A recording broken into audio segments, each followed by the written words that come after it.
আমিনা ঘুমিয়ে আছেন ঘরের ভেতরে।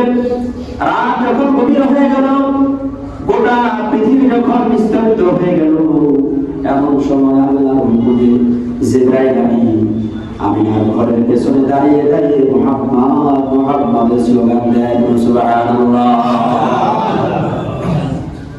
মুহাম্মদ নামে স্লোগান দেন। হযরত আমিনার ঘুম ভেঙে যায়। আমিনা বলছেন কে মুহাম্মদ বলে ধরে দেয়, কারণ সেই সবাই মুহাম্মদ নামের কোন লোক আরবে ছিল না। কারণ আল্লাহ নবীর আগে মুহাম্মদ নাম কেউ রাখে নাই, কল্পনা তো আসে নাই কারণ। কারণ আল্লাহর হাবিবের নাম মুহাম্মদ রাখবেন আল্লাহ পাক, এজন্য মুহাম্মদ নামটাকে আল্লাহ পাক ঠিক রেখেছেন, বলুন সুবহানাল্লাহ। মুহাম্মদ নাম প্রশংসিত।